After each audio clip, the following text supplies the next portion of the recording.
And I'll just take a moment to introduce our first speaker, who is Ilan Manor. Ilan is a first-year postdoctoral fellow at the Department of Communications at Tel Aviv University.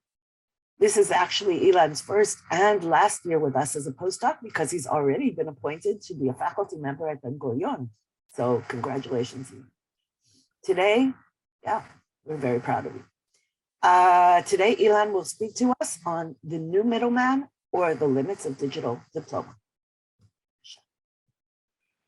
Okay, thank you very much for joining this room today. I will try to do the impossible and share my screen to share the presentation. Of course, is okay.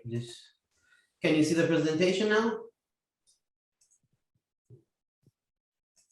Yes. Yeah, you can see the presentation screen. Okay, so my name is Ilan Manor and I'm a postdoctoral fellow at the Department of Communications at Tel Aviv University. And today I'll be talking about what I've termed the new middleman in diplomacy, or the limits of online diplomacy. And I thought we could begin by trying to define what is diplomacy. And Winston Churchill quite famously said that diplomacy is the art of telling someone to go to hell in a way that he actually looks forward to the journey. Now, of course, academics have offered a somewhat more professional definition, saying that diplomacy is really the manner in which states can share resources and accommodate interests without resorting to war. And it's interesting that as a profession, diplomacy has remained very similar for thousands of years. We do not know exactly when diplomacy began, that is, we don't know the date, but we assume that diplomacy began when the first two nomadic tribes met. And we can imagine this historic conversation, the two tribes meeting, with the first chief asking the historical question, "What's up?" And of course, the second chief replying, "Just chilling." To which the first chief asked, "Got wood?" To which the second chief replied, "Got stone."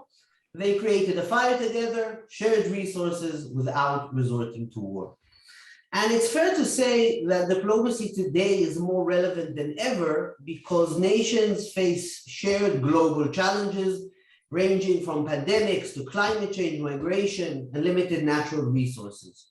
So the idea of sharing resources and accommodating interests only becomes more important during globalization.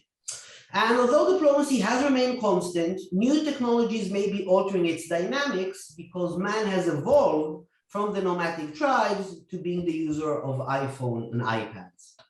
Now, a little bit about middlemen and middlewomen in diplomacy.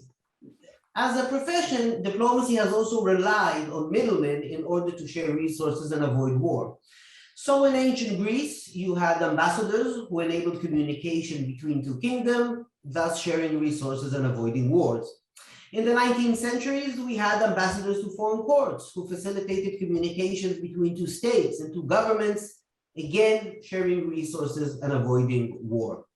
But during the 20th century, diplomacy began to rely on communication technologies.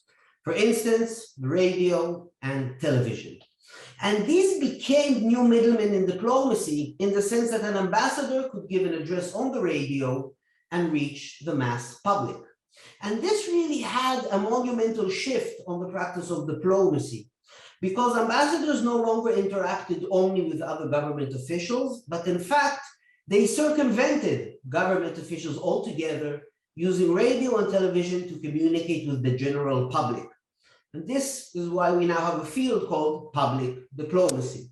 And most easily defined, public diplomacy is direct communication between the government of one country and the people of another. So for instance, communication between the American government and Israeli citizens. And nowadays, public diplomacy is practiced mostly through social media. Diplomats, embassies, and governments operate social media empires through which they can communicate directly with foreign populations. And just to give you an example, the American State Department manages an empire of 3,000 accounts, including social media accounts on Facebook, Twitter, YouTube, TikTok, Snapchat, and Reddit. The Israeli Foreign Ministry reaches about 2 billion social media users every year, while the Russian Foreign Ministry operates about 5,000 accounts. Now, an interesting question is, why have diplomats so eagerly adopted social media? It might seem natural to you. Everyone is on social media, so diplomats are on social media. But the truth is that social media is really the antithesis of diplomacy. Diplomats prioritize information keeping, while social media requires information sharing. Diplomacy often requires discretion, while social media demands transparency. Diplomacy can even demand secrecy, while on social media, everything should be done in public. And yet, diplomats have warmly embraced social media. 90% of UN member states have established a social media presence. Foreign ministries allocate millions of dollars to these activities every year, and there are some ambassadors that are even evaluated annually on their digital reach. So why? Why have diplomats migrated to social media? I can offer you two answers. First, because the public is on social media, and you cannot practice public diplomacy without reaching the public. If you remember the example earlier, no radio and television, no reaching the general public. The second answer is that social media are now competitive arenas. And what do I mean by this? I mean that on social media, multiple actors hope to shape the worldviews and actions of users. So if we think about it, social media users can learn about the world through the Twitter accounts of CNN and BBC.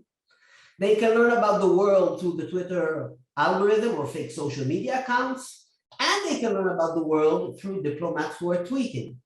And the truth is that foreign ministries now bitterly compete over the attention and support of social media users. For instance, American and Russian diplomats are trying to help social media users answer the question, should Ukraine be a part of Russia? And these competitions are very important because studies have shown that online perceptions impact offline behavior. So once social media users answer the question, should Ukraine be part of Russia? It will influence their worldview. It will influence how they vote. It will influence which candidates they support. It will even influence if they think a cause is important enough to go and protest in its name. And in this sense, it's possible to argue that social media have become new middlemen in diplomacy. Now, there's only one tiny problem with all of this. It's a small problem, and I hesitate to even raise it, but if I don't raise it, I can't discuss my research. So here it is. Does it even work? In other words, can diplomats really impact social media users' beliefs and worldviews?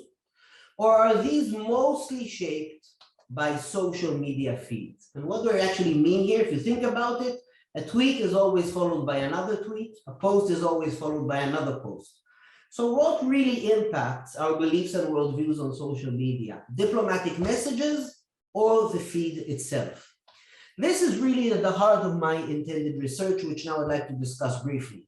My main research question is, to what extent does Twitter's interface influence users' interactions with diplomatic messages?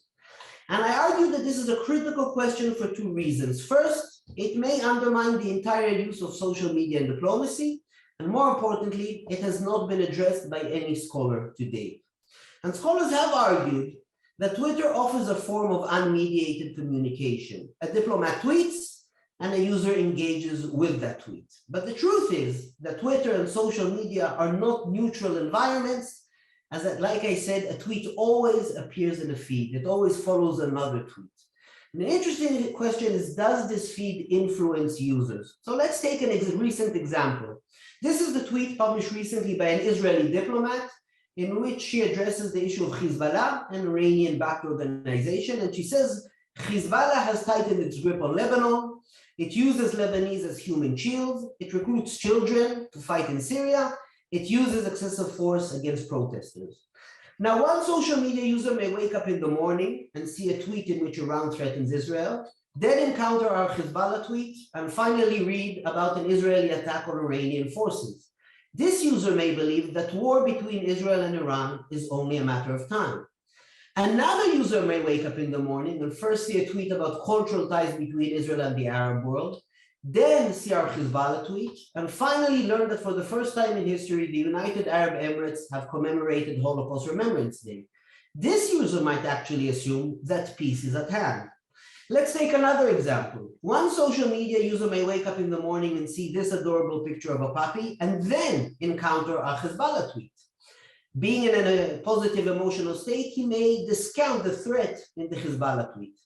Now let's think about another user who wakes up and sees a tweet about violent protests in the US and then sees our Hezbollah tweet. He might assume that now is the age of rage and conflict is only a matter of time.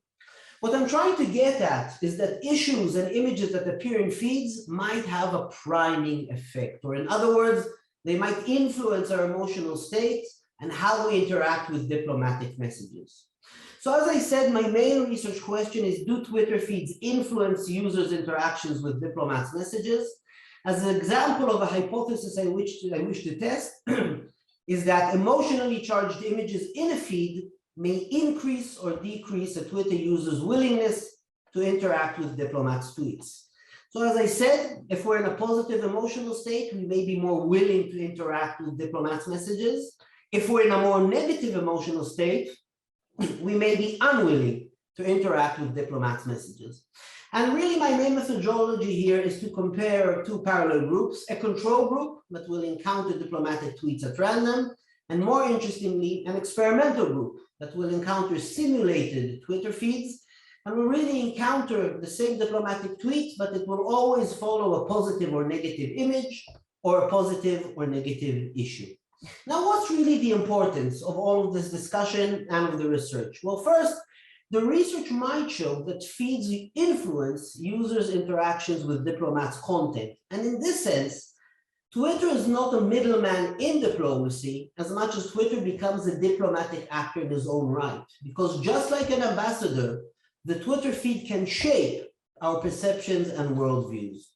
Second, this research may require that diplomacy scholars and diplomats themselves reassess some of the most basic assumptions regarding the use of social media. And finally, this research might prove very useful to other important research fields. For instance, the research of online hate. We read that hate easily spreads online and influences users, but again, this influence might be mitigated by feeds. The same is true of disinformation. Does our emotional state make us more inclined to believe disinformation? And very importantly, the entire topic of radicalization. We often read that social media can lead to radicalization, especially among young people. Again, it's possible that we have a mitigating factor here, which is social media feeds themselves. Thank you for your attention.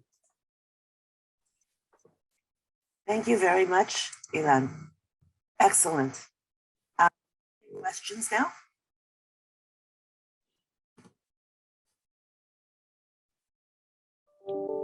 Nadine has a question.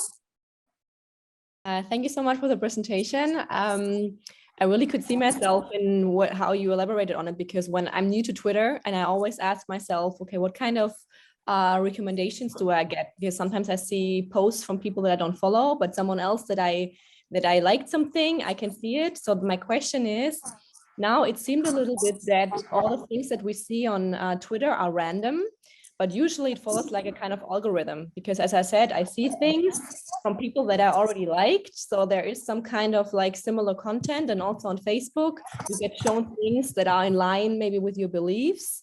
So I wonder if you also investigated that in some kind of way, how your prior likes influence the feed appearance, and how this influence how you process like diplomatic messages.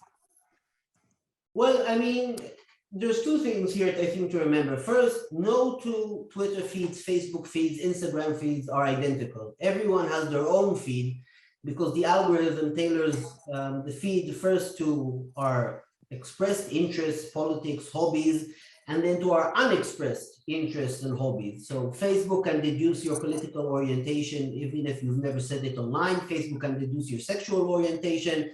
Facebook can deduce who you have voted for, etc., and it shows you information accordingly. Second, of course, the minute you like a certain content, Facebook and Twitter show you more of that content to keep you online. So I don't know if it's ever happened to you, but a few weeks ago, I liked a video of a dog trying to calm down a baby, and now my entire feed is dogs trying to calm down crying babies. So I think that in relation to your question, because every feed is unique, it is impossible to exactly estimate how an individual feed would influence our interactions with diplomatic messages. I think we can only ask a more general question, and that is, do topics, issues, and images have some kind of impact on our emotional or cognitive state, and then the way that we interact with diplomats' messages? For instance, it would be impossible, essentially, for me to compare your tweet with Tal's tweet and then analyze how the feed differently impacts you and Tal, because each one of your feed is tailored specifically to you. So I think the question has to be a bit more general. Does that answer the question? Yes, thank you. Can I pose like a little follow-up question to that? Because, or no? Yeah. No? The reason for that, why I asked, is I wondered if your main interest is just to investigate the consequences of the feed, like appearance, or also to impact it. So the question is how the messages need to convey so they can maybe a buffer effects from other negative tweets that come before or after. Yeah, that's an interesting question. There's already a few studies out there on how diplomats can try to increase their reach and how they can burst their algorithmic confines, because actually, if an embassy tweets, the only people who will see its tweet is people who follow it or people who have expressed some interest in diplomacy, international relations, etc. So diplomats already have tactics and strategies for bursting their algorithmic confines. They have no ability to impact where they will appear in a feed, if they will appear before or after a negative image. It's beyond their scope. Nikolai. Chaba Nicoleni, one of the judges on our committee. Please. Good morning. Thank you very much, Ilan. Ilan, can you say a few words about the research design? How will you build? How are you building, or how have you built the actual groups? And what is their size going to be, or what is it? And if you can connect that answer to the very last point in your answer to Nadine's question about the content processing that you expect these two different groups to do, and how will you set up essentially this research? That's really my question. Yeah, so that's a very good question. It's still a bit early days in the sense that what I've been doing over the past 2 months or so is actually evaluating all of the other fields that have done similar studies, because no diplomacy study to date has actually tried to test the priming effect of social media or Twitter feeds. So there is no literature in the world of diplomacy. There are, of course, other fields of political communications and sociology that have, and of course, psychology and social psychology that have done similar studies. The idea would be to manipulate only 2 elements, because from interviews that I've done with communication scholars and psychology scholars over the last 2 months, every time that you want to manipulate one element in the feed, you have to open a control group and an experiment group. So for instance, when I say every time you try to manipulate something in a feed, if you're trying to manipulate images, so immediately you need a control and an experimental group. If you want to manipulate the issues addressed before and after a tweet, you need a control and experiment group. So it's quite demanding in that sense. But I think that the way we're going to set it up is that we're going to have 4 groups. We're going to be looking specifically at 2 things, which is positive and negative images and positive and negative issues. At the University of Tel Aviv, in the Department of Communications, they already have a set up computer lab that enables you to detect certain activities by the user. What I will be looking at specifically is a willingness to stop scrolling. So imagine that you have a feed. So one parameter is when you reach the diplomat's tweet, are you willing to stop scrolling?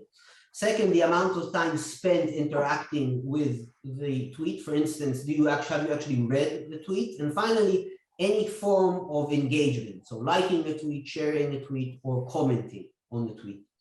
That's what the experimental design is going to look like. I cannot tell you that I've started recruiting participants yet, because we're now at the stage of research design. And like I said, I'm doing it with the help of communication scholars at the department in Tel Aviv, but also some social psychology scholars from other universities. Thank you. Thank If you I very may have a question, we do have a minute left. Is there certain? We have a minute. Go ahead. Okay, I have a question. So, how do you view the Russian manipulation or alleged manipulation in the 2016 elections in the U.S. Like when it's not diplomacy per se? It's like I think it's like they forged U.S. accounts to influence the election. Like, does that enter like your research models? Well, first let me answer the question. There was a lot of hype in the media following Brexit and the 2016 US elections, and the idea that the Russians were able to manipulate it. We certainly know that they tried, but we've also learned over the past few years that terms such as echo chambers and filter bubbles don't really exist. It's been estimated that about 200 million Americans encountered a Russian ad before the 216 elections, but it's also been estimated that the vast majority of them could not remember seeing an ad even a week later. So to say that the Russians impacted the US elections is a bit of an overstatement. I do think that our scholarly work over the past 3 or 4 years has shown that they were effective in one thing, and that was suppressing votes for Hillary Clinton amongst African Americans. And the reason that this was relatively successful is because it's much easier to motivate someone not to take action than to motivate someone to take action. So if you have African American voters who were displeased with Obama and who were kind of saying, well, I might stay home, I might not go and vote for Hillary, apparently the campaign was successful in kind of enhancing this emotion and convincing people to stay home. Like I said, it's estimated that about 200 million Americans encountered at least one Russian Facebook ad. The cost to Russia, according to Facebook itself, was about $46,000. So that gives you an idea of how cheap it is to try and buy influence online. But like I said, my research may show that even the ability to manipulate emotions or even the ability to manipulate politics really does determine on the feed. And that's something that the Russians could not manipulate. I mean, they could publicize on Facebook and on Instagram, but they couldn't decide where they were going to be and where they're going to be before or after positive images and topics. And definitely it is part of the world of digital diplomacy. It's just diplomacy by other means. Thank you very much, Ilan.